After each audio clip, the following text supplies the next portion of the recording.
In all Upanishads, you will find that Brahman attributes are given. In this Upanishad, this is very experiential. So I'm also planning to take 5-7 minutes in between meditations, which are part of the discussion itself. Why? Because if you see the book, I hope you must have this book with you of Gurudev, Pujya Gurudev Swami Chinmayananji. This was the first Upanishad he took in 1951 December in Pune. First Upanishad. And this Upanishad highlight is that Adi Shankaracharya has written two commentaries, two bhashyas. We will discuss about those bhashyas. So that is why this Upanishad is very interesting, unique. And we are also going to discuss about his unique factor. I found it very experiential and subtle. So two things. One, please attend that discussion session, which is Manan session, which we will declare either on Friday or Thursday. You can write to me directly which day you prefer, either Thursday or Friday. I am planning to keep it at either Thursday or Friday, 8 to 8:45 or 9 maximum. Because that time we can have dinner. It is better to have early dinner and then sit, and then people would come from outside also. And there will be one sevak, and these 10 topics which I'm going to give. These are introduction to Upanishad, which are common topics. So those I want that we all will discuss in those sessions, because I'm not going to take those topics in detail. Vidya is going to chant the Upanishad mantras, and she will also be there whenever possible in the study group discussion class. So we have been discussing about this Kenopanishad since 1 or 2 weeks, how to go about. And this methodology is suggested by Swami Advayananji, that there must be a discussion class.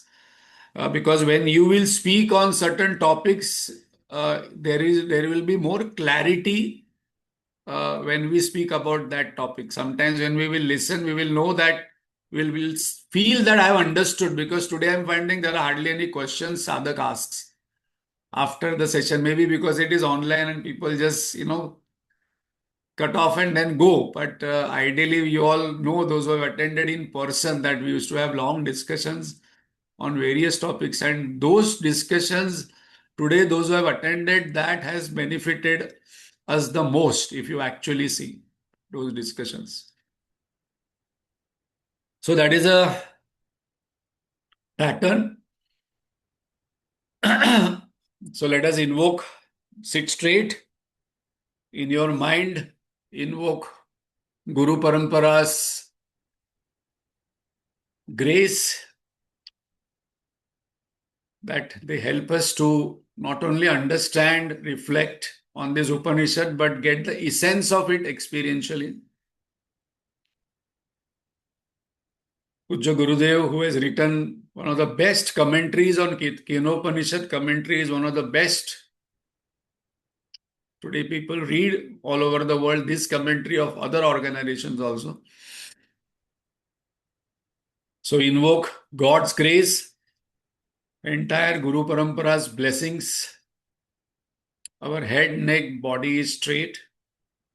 Please pray to your Ishta Devata, whoever it is, Ganesh Ji, Krishna, Vishnu Ji, Sri Ram, Mahadev Ji, that our study becomes continuous without any break. And these topics we revel throughout the week. As our Param Guru Swami Tapan Maharaj used to say, that we must actually revel and think about this topic, Brahman, Atma, who am I, continuously, not only on week to week. Another reason why I personally like this Upanishad, because one of my favorite questions is, who am I? And this Kenopanishad starts with that question, So you will see the beauty of this question. It directly comes to us. Very, very tangible, very experiential Upanishad, and very, very different Upanishad. Always, it's like a movie, always one mantra after another mantra will be, some drama will come. You will see that. There is also a test in this Upanishad. Guru gives a test. This is something unique of this Upanishad. No Upanishad gives a surprise test to a Shishya. This Upanishad gives. So we can see so many highlights of this Upanishad. Adi Shankaracharya wrote two commentaries, Bhashya, not easy. And why he wrote, that also is going to come. So let us sit straight with all grace and blessings. We chant. And Vidya is going to chant also after the normal chantings, the Shanti part of this Upanishad, which we are going to discuss word by word. But when she chants every day, we'll get used to, because this Shanti part we normally do not chant of this Upanishad regularly. Or it might be new to many of us also. Oh.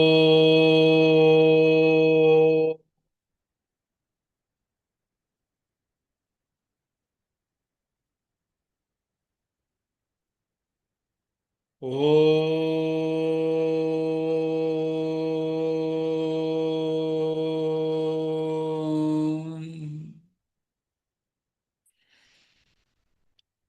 Om.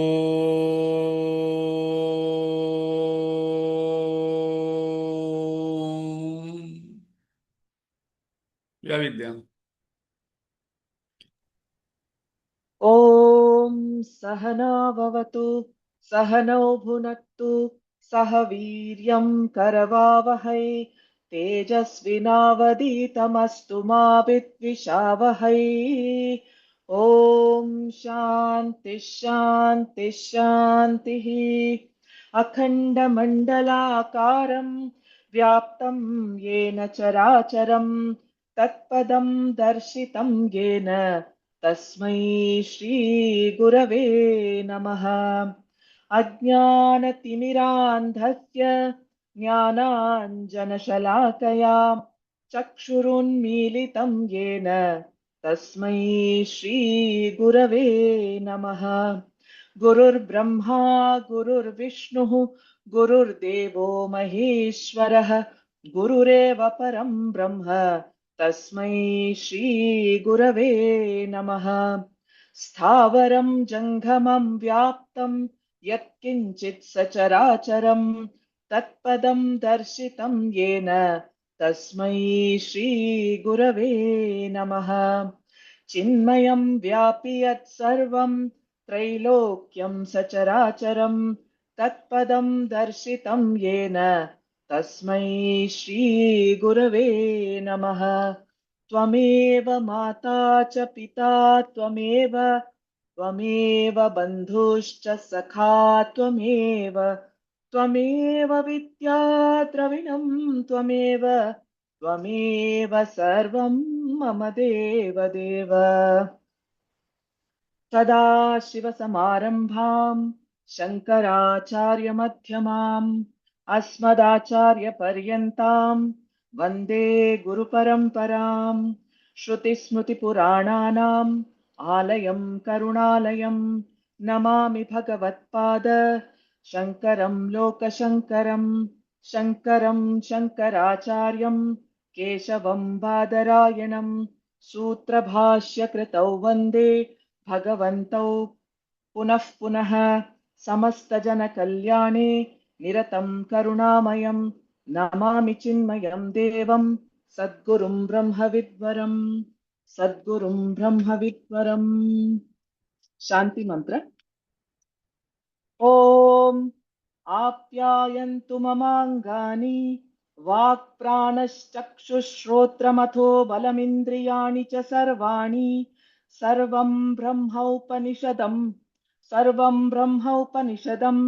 माहं ब्रह्म निराकुर्याम् मा मा ब्रह्म निराकरोत् अनिराकरणमस्त्वनिराकरणमे अस्तु तदात्मनि निरतेय उपनिषत्सु धर्माः ते मयि सन्तु ते मयि सन्तु ॐ शान्ति शान्ति शान्तिः.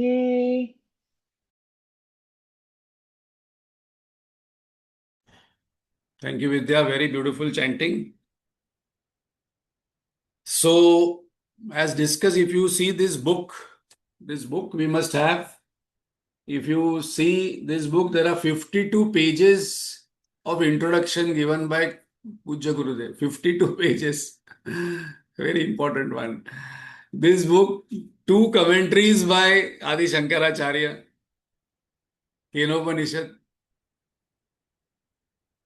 Those who are attending first time Upanishad, and even those who are attending again also, it is always better that we write down main points, though it will be there in the PPT. It is always better to have pen and paper and write down what I understood and what I didn't understand. This I am repeating normally what Swami Advayananji mentions.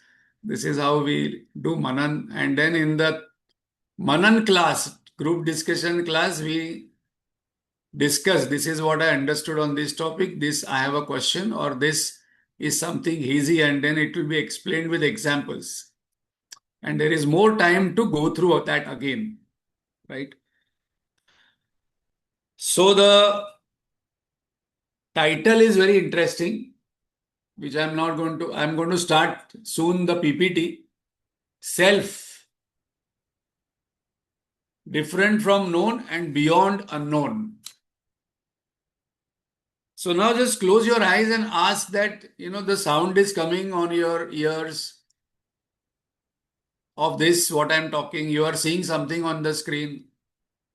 How do you know that you know? How knowledge is happening? What is known?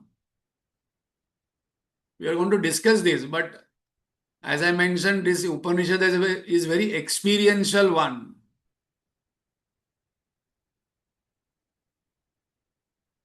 No, I'm listening because of the sound in the laptop, which is from the laptop coming on the ears.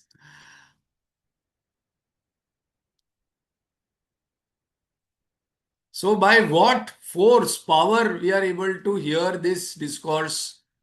By what power I am seeing? One person asked another person that by what power you came here to talk to me? He told, I came with the power of hunger. I want food. And then you might say, okay, I have come here to listen because of the power of my curiosity. So please listen carefully here. The Upanishad, as we mentioned, the introduction itself is going to take some time, which I'm not going to take in detail. I'm just going to mention points and we will discuss in the group discussion. And the question, this Upanishad starts with a question only. And that question, to understand itself, Adi Shankaracharya has taken several pages because the question itself sometimes is not understood. Kene shitam padati preshitam manaha. So now we never ask this question that, okay, I'm thinking, I'm feeling. Are you all thinking? This is now it is an online class, so I cannot have discussion. Otherwise, this discussion is very interesting. Are we thinking? Yeah, I'm thinking. I'm listening. Yeah, I'm listening. I'm feeling. Yeah, I'm feeling. Whole day that is only going on. I'm talking. Yeah. But now here the student is asking how I'm listening. What is that power which is making me listen? What is that power which is making me eat food? What is that power which is making me feel? So I told you this Upanishad is experiential, and if you are not here, if your attention is on mobile phone here and there, it's a meditative Upanishad. We can meditate while the discussions are going on. And then the declaration comes that, oh, it is beyond known and unknown. But what is unknown and what is known? That is the discussion in this entire Upanishad. So now hold on. That is only a point. What is going to points? What are going to come in this?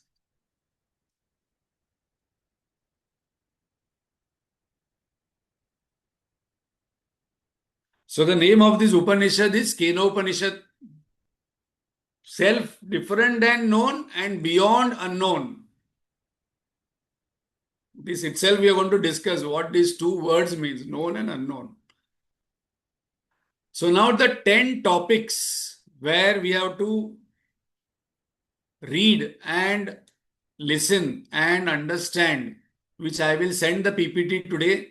And if you want any more clarification, the group discussion will happen. You can talk to each other in between. And those who are attending first time, they can ask any questions. Please do not hesitate to ask any question and do not think that this is very basic. The other sadhaks will explain that. So what are the 10 topics which we should know before any Upanishad starts? Is importance of knowledge, Jnana Mahima.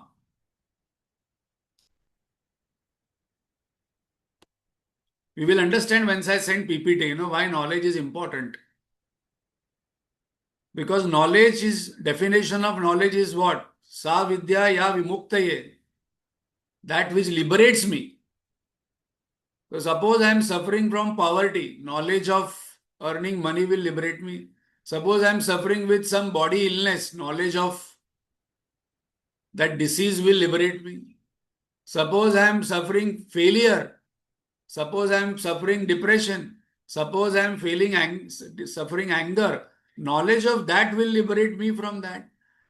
And suppose I am suffering from ignorance, then knowledge will remove that ignorance. That will come in that discussion, but a systematic discussion must happen. Then what is the validity of knowledge? What are the valid means of knowledge? This is a very important topic, especially for this Upanishad also. Praman Vichar, Pratyaksha Praman, how we are seeing. Then suppose now we are sitting here and it rains outside. Suddenly you go out of the house and you find the road wet. You are not seen the cause, but you will say that, okay, it rained when I was attending the class. So how do you know you're not seen the cause, but from effect you are concluding? In the same way, we are seeing the Jagat. From that Jagat, we can conclude there is a Jagdishwar. There is no need to see the cause. So it's very interesting when we actually look at different ways of means where the knowledge happens. Pratyaksha Praman, Anuman Praman. In the deep sleep, people say in deep sleep, there is no awareness. So there is awareness of absence or absence of awareness. So I told you this topic I am going to take in this Upanishad, subtle topics also. You have to think if you listen, oh, this is a very interesting statement. It is worth pondering awareness of absence or absence of awareness. That is Anupalabdhi Praman, that I can know absence of something. And this we do anytime. Suppose you know a friend and the moment that friend comes, when Rajshekharji comes here, oh, where is Lata? So we have acknowledged the absence of Lata. So I can have knowledge of absence. Very, very important point. Absence of knowledge or knowledge of absence. Store of knowledge, that is Vedas, that is the Praman. But what does Vedas means? How many parts Vedas has? What is the purpose of Vedas? Why we should read? No, I don't know. I have not even seen the Veda book. We need not see, but we are reading Bhagavad Gita. We are reading Upanishad. That is Veda only. That is Veda only. But we must know what are the different parts of Veda. 80% of the part is Karma Kanda, Upasana Kanda, or 90%. 10% is Jnana Kanda. This is very, very important because there is one word what Adi Shankaracharya uses. One word called as Virakti. Sadhya sadhana virakti. Now on that word, Guruji has taken 2 sessions. He told these 2 sessions we have to take because of that word to explain what Adi Shankaracharya has given. So this is very important. That what is there in Karma Kanda, what is the secret of karma, then what is Upasana. We are going to discuss little bit, but when we have these discussions on Thursdays and Friday, these things we have to do homework. This is homework for us. Then what is Upanishadic? Upanishad definition. What is an Upanishad? What are the parts? Upanishad. There are 3 parts and what it means. Then there are Indian schools of philosophies. Just we should at least know the names, what it means, and we are studying the Vedanta part. Those who are attending first time, please do not get scared by all these names because these are, when we will understand this, the Upanishad discussions will be very, very fascinating because this Upanishad I mentioned, those Swamis and monks who have given commentaries on this, they say it is like a movie. One scene after another scene, one mantra after another comes very fast and very, very interesting. Unlike some other Upanishads, sometimes it takes long time to explain one concept. This is not like that. It will just go very fast. 4 Purusharthas, this we are going to discuss in this Upanishad in the introduction part. We have not yet discussed, at least I have not taken this topic. So this is an Upanishad, we are going to take this topic on 4 Purusharthas. Why? You will come to know when we introduce this Upanishad. Anubandha Chatushtaya of Upanishad. So what is Sadhana Chatushtaya and what is Anubandha Chatushtaya? And the last one is Guru Shishya chemistry. Shishya must be Sadhana Chatushtaya Sampanna and Guru must be Brahmanishta and Kshotriya. When these two come together, then immediate enlightenment. Our Pujya Gurudev was going in a train. Suddenly, in that train, people stood up and went towards east and prostrated. He told, who? What is this? Moving train. He told, no, we are prostrating to Arunachala where there is a Mahatma called as Ramana Maharshi. He immediately got down on that next station and went to the ashram, Arunachala. And he sat. Ramana Maharshi was sitting on a cot. And then he was sitting very close to him and then observing him from top to bottom. After 10 minutes, 15 minutes, 20 minutes, Ramana Maharshi opened his eyes. And first glance, he looked straight into Pujya Gurudev's eyes. And Gurudev went into Samadhi.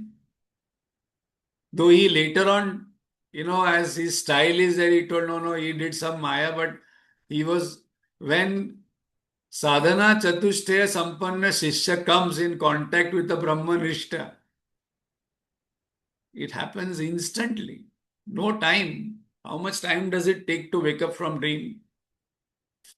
Swami Vivekananda, one touch by Ramakrishna Paramahansa, he went into Samadhi and he started shouting, no, save me. What happened to me? So that Guru Shishya chemistry we must know because these are all introductory topics of any Upanishad.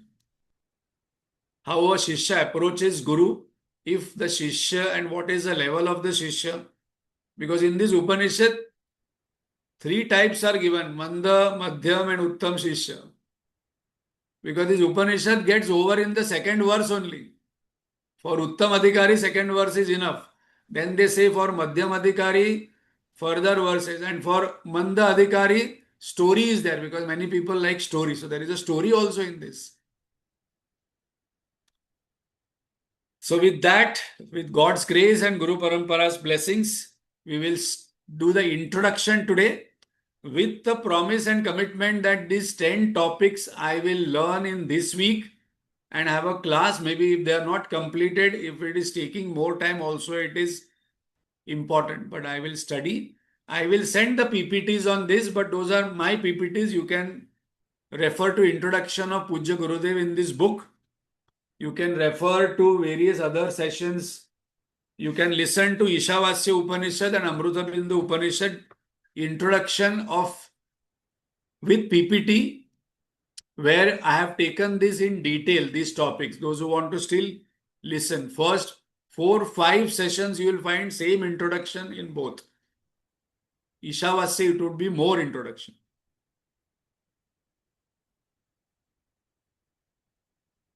So, introduction to Kena Upanishad. First of all, we must always ask this question: what will this Upanishad give me? What is in it for me? What will I get by spending time from 7 to 7:45? And then you are telling that I have to read all this introduction, and then you are telling that Thursday or Friday there will be a Manan session for half an hour, 45 minutes, or 1 hour. And those who want to sit for 1.5 hours, it is worth it. Why? Because this will relieve us, not relieve us temporarily. There is a difference between relief and cure. Some people who have a headache, then they will put some Iodex or some Vicks, but that is a relief. But for cure, I have to work on certain other things. So suppose I am experiencing anger, fear, depression, restlessness, agitation, and I'm just going temporary relief to go some hill station and divert my mind in mobile phone and see some movies and then listen to some kind of, again and again some Bhagavad Gita or Upanishad. But these are relief. No, I felt good. As Guruji says, why did you come to this session?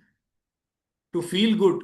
But feeling good is a temporary relief. What is the cure? Atyantik dukkha nivrutti. Once for all, dissolution and freedom from delusion, fear, sorrow, anger. So those who are really keen on having this freedom once for all in this lifetime itself, they are the adhikaris for Upanishad. No, I'm okay with some anger because I keep justifying.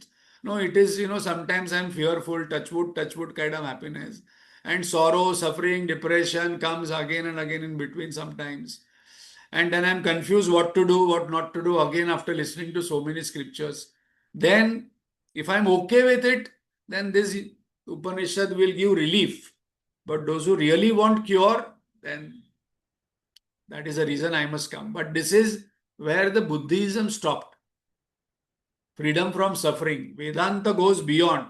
Suppose the suffering goes away, sorrow goes away once for all. What will I get? What will remain? Param Ananda Prapti. What will remain is oneness, permanent bliss, oneness. What is that permanent bliss, oneness? That is going to come in the Upanishad. So please ask yourself, honestly, closing eyes, do I want happiness? Do I really want happiness? Do I want source of happiness or temporary happiness? Do I want continuous unbroken happiness or contact-based happiness, that when I'm having contact with some object, situation or a person, then only I'm happy?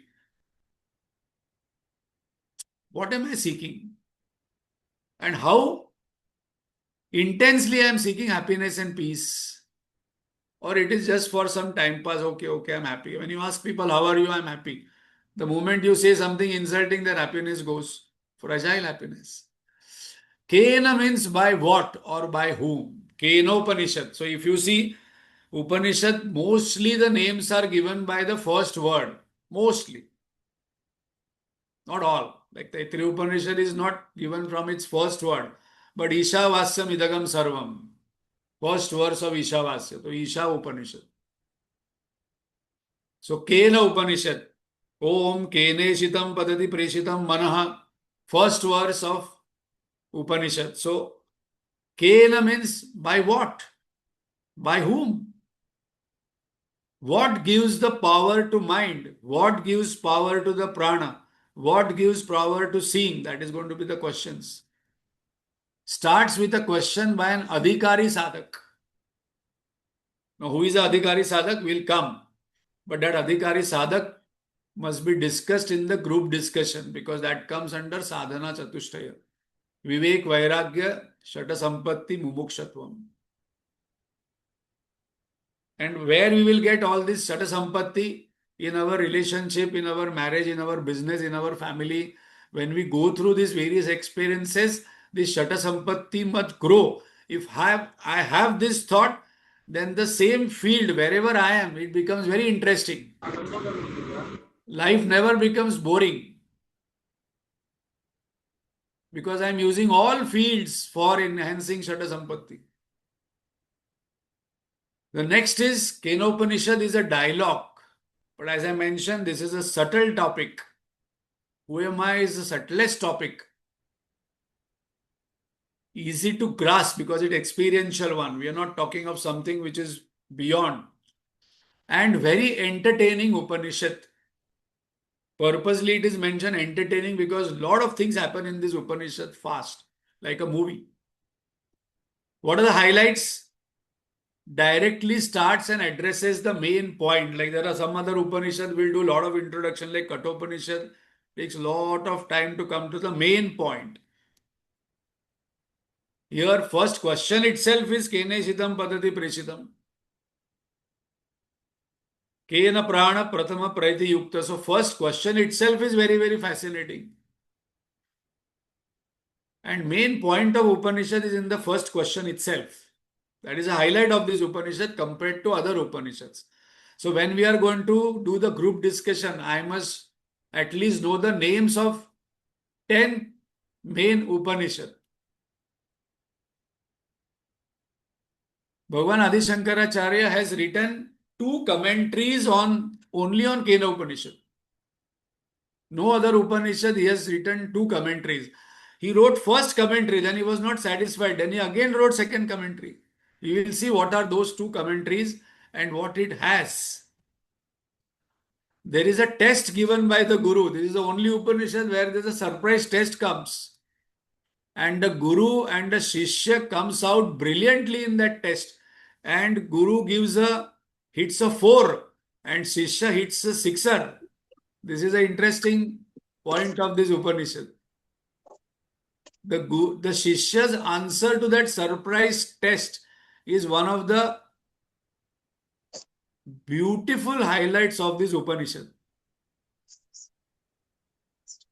And the Guru's question itself is a very tricky question. Either way, you will be trapped. Trap question.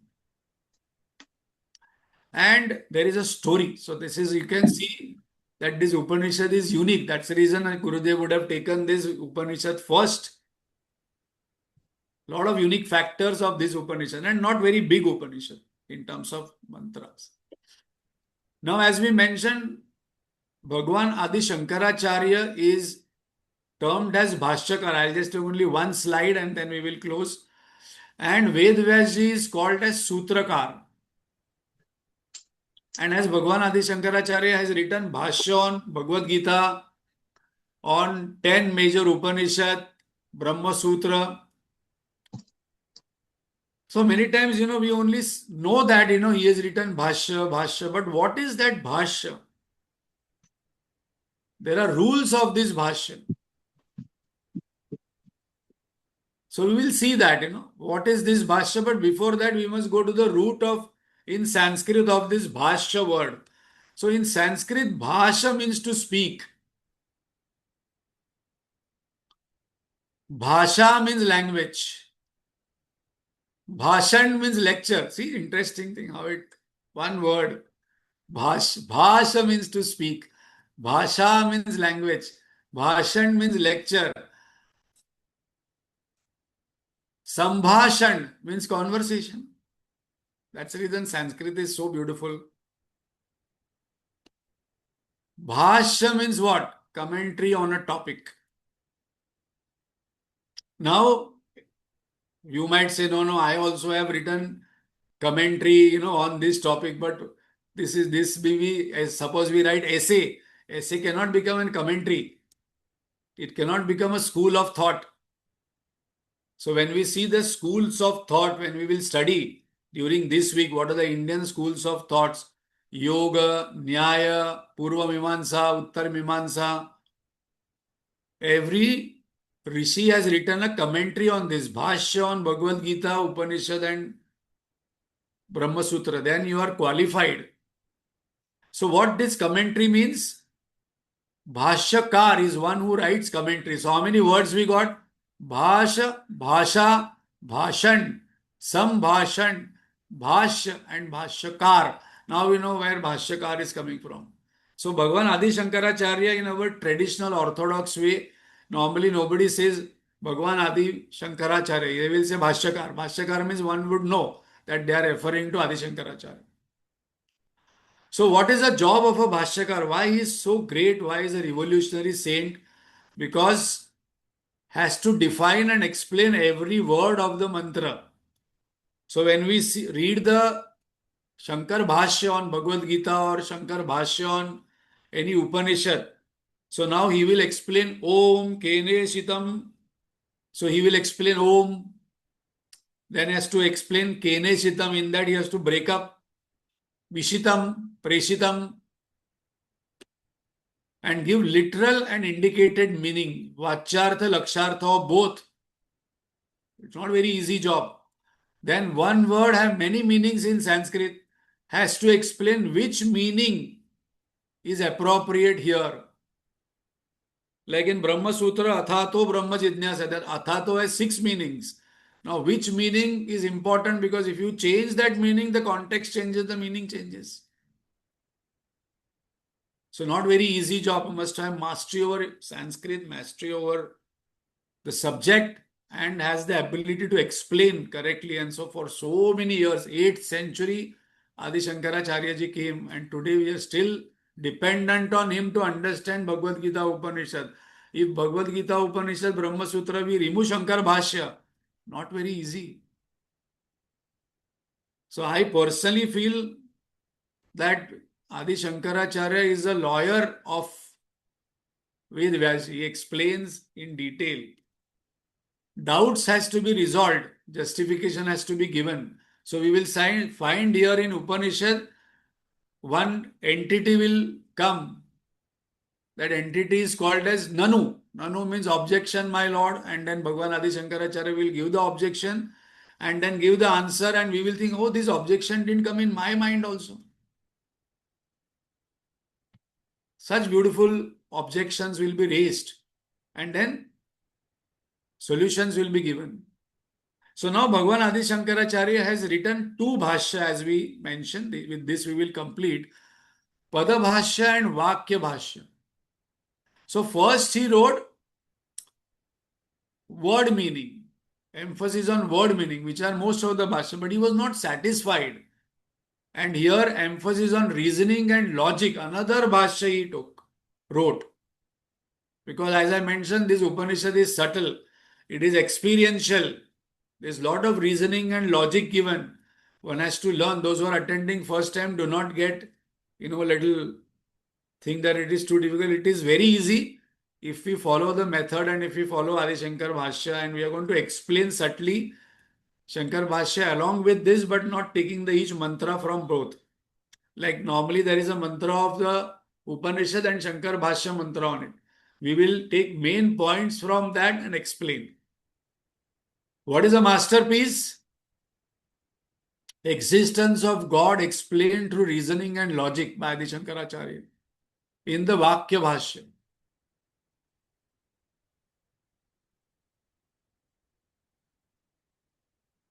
So I think already we have crossed.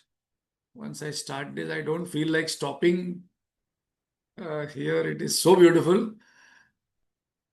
And as we mentioned, if you are really interested in yourself, you must listen to this Upanishad. Who am I? That is the main question in this Upanishad. Who am I? And then people say, no, no, I am this body and mind. No, no, I know, I am Atma. But what is the nature of Atma? Okay, I know I can have all definitions of nature of Atma, but now how to shift that? Because that is where this Upanishad will come. Huh? So next time I'm going to ask Atma. How many people know your Atma definition, by the way? Please tell. Atma definition which is given in Tattva Bodh. Huh? Avasthatraya Sakshi, Panchakoshatita. That we must by heart. And this Upanishad is going to tell that this is all only concept in your mind. It is different from the known and beyond the unknown. Very, very fascinating Upanishad. Please attend regularly and also attend the study group sessions. I would suggest Fridays will be good. 8 o'clock, 8 to 8:45 will be good in the evening. So that everybody can have their lunch, and then that day we can have the question answers and discussions. Okay, so after we complete, if anyone has to ask any questions, they can ask. Om Purnamada Purnamidam Purnat Purnamudachyate Purnasya Purnamadaya Purnamevavashishyate. Om Shanti Shanti Shanti. Hari Om Shri Gurubhyo Namaha. Hari Om. Friday PM, 8 p.m. Because that is the time mostly people will come back home. They can have their dinner. Recommended to have their dinner early. Early is better for spiritual sadhak. And